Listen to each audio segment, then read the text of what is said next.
Alright guys, welcome back to the channel. Thank you for checking the video out today. We have more PlayStation news, rumors, and leaks to go over and cover today. So before we get into these topics, do me a big favor. If you end up enjoying this video or finding it informative, be sure to leave it a like. It really helps the videos out more than you know.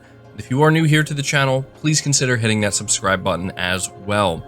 The first topic is a little bit of an update on Skydance's Captain America and Black Panther game, which is, again, being helmed by Amy Hennig, and she is letting us know that this game is going to be similar to her past games. And I thought that this was worth sharing with you guys because it's been a while since we've gotten a game from Amy Hennig, and she's known for Uncharted, and obviously we know just how important Uncharted is to PlayStation. I know how passionate Uncharted fans are.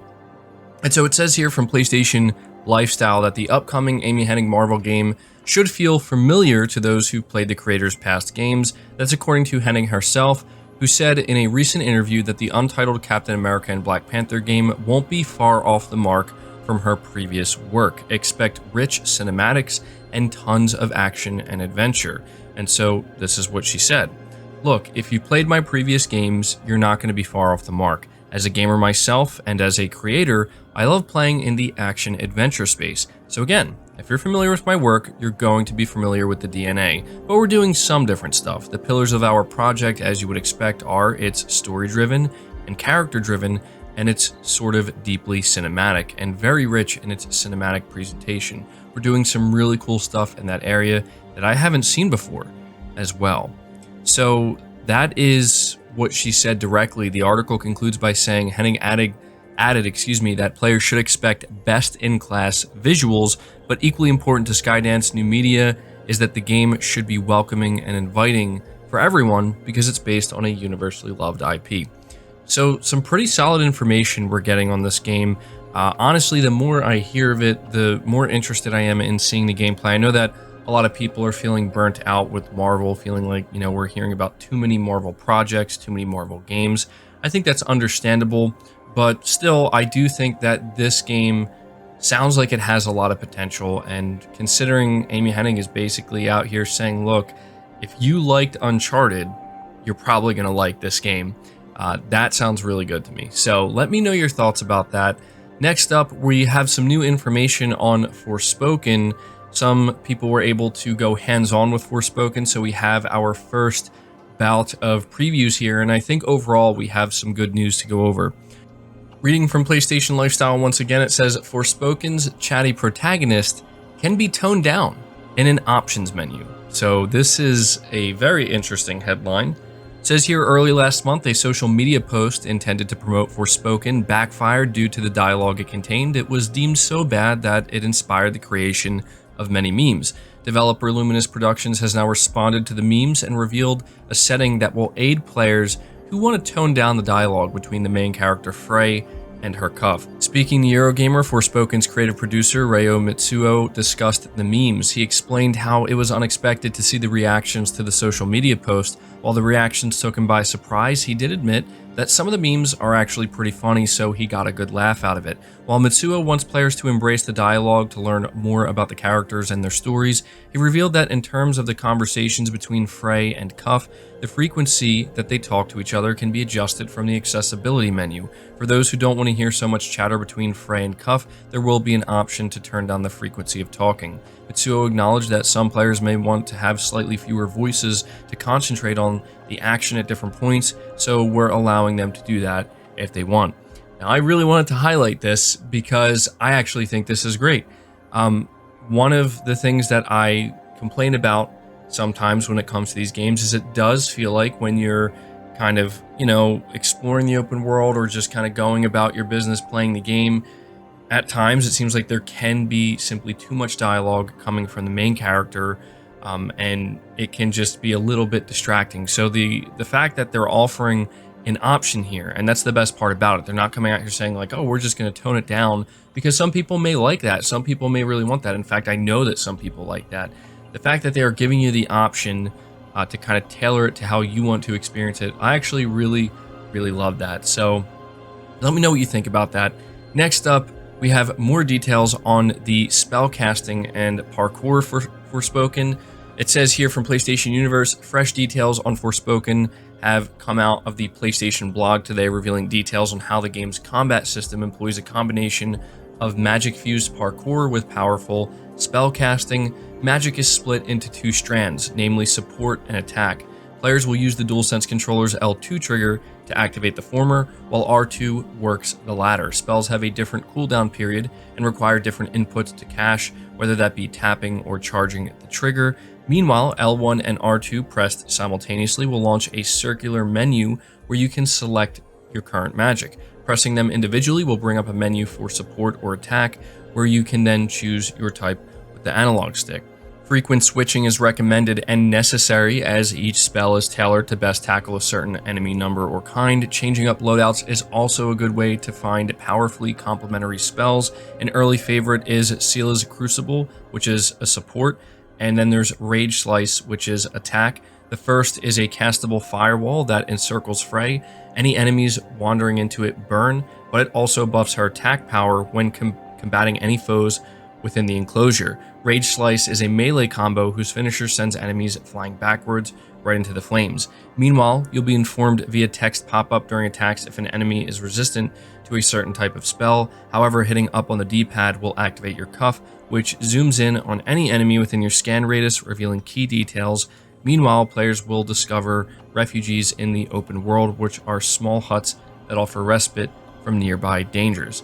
So yeah, I'm going to have this blog post linked down below so you can kind of read through the whole thing if you're interested in doing so, but I thought that this was some of the more interesting and important points when it comes to the combat and the gameplay. And again, to me, this is the part of the game that is really just standing out to me.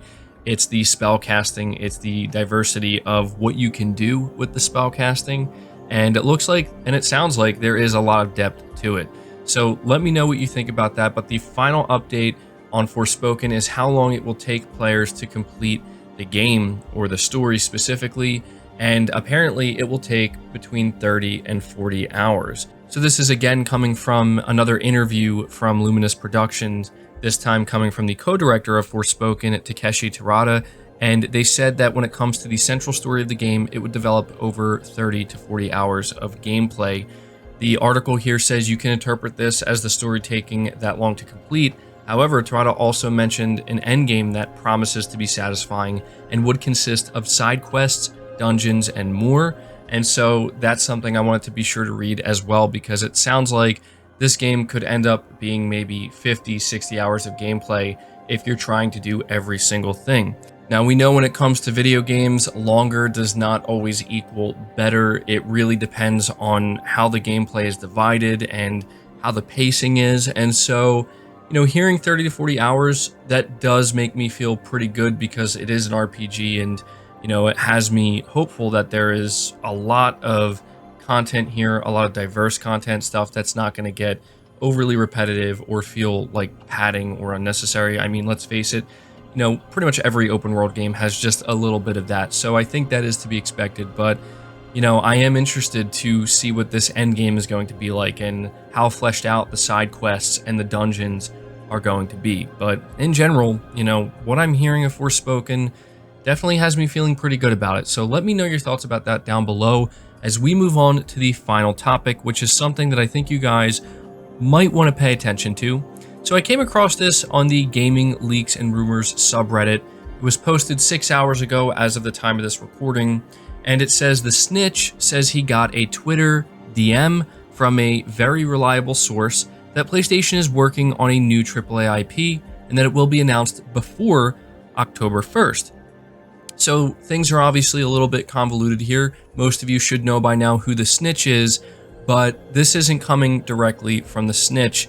The snitch is saying that he heard this from a very reliable insider, and it turns out that the individual who apparently sent this DM to the snitch goes by the name The Real Insider over on Twitter, and they say here just got word of a AAA PlayStation new IP being revealed in the next 2 to 3 weeks. You know what that means, more details to come, and yes, I'm the one who sent the insider the DM. So you might be thinking to yourself, okay, how do we know that what this person is saying is true? How do we know that we can believe them? Well, it turns out that this person put out pretty much all of the Assassin's Creed announcements on September 6th, well before Ubisoft's showcase. They said Assassin's Creed Valhalla DLC, codename Red, codename Jade, codename Hex, and Mirage. And what's very interesting about this tweet is not only was it correct, and they put this information out here well beforehand, but Jason Schreier even got involved because somebody asked him if this was real. Somebody said, Jason Schreier, this can't be real, right? And Jason Schreier responds by saying it looks fake to me, to where the real insider says, I assure you it's not fake, save the tweet. So then Jason says, okay, I'll ask around, and he comes back saying, yup, almost certainly fake. But it turns out that no, this wasn't fake, this was 100% correct and accurate. And I don't think anybody could get that lucky. Those are some very specific code names and games being revealed. So this is why I'm presenting this to you, because we may have another reliable insider that is coming out and letting us know, look, there's a AAA new IP coming from PlayStation. It's going to be revealed in the next couple weeks. They say, you know what this means? Of course, everybody's going to assume, well, it's going to be at a showcase, right? So this is what everybody's waiting on right now. As of right now, there are not any significant rumors of a showcase happening or a date. I don't know that it would even matter if there was, but nonetheless, you know, PlayStation fans are eager to see what Sony's going to do, and they're hopeful that Sony's going to be making some announcements soon. So I will keep you guys updated with this, and we'll see if this turns out to be true or not, and we'll see if we get any more information leading up to this supposed reveal in the next 2 or 3 weeks. I also want to point out here that if this is to be believed, it seems like at this point Sony may be aiming to do their showcase towards the end of September or the beginning of October. And I know what everybody says, if you just guess each month, you'll be correct eventually. So, you know, take that for what it is. But that does it for this video, guys. I hope you did enjoy it. I hope you did find it informative. Again, leave it a like if you did. Subscribe if you're new. Hit the bell notification icon, and feel free to share this video out on top of all that. But until next time, guys, take care.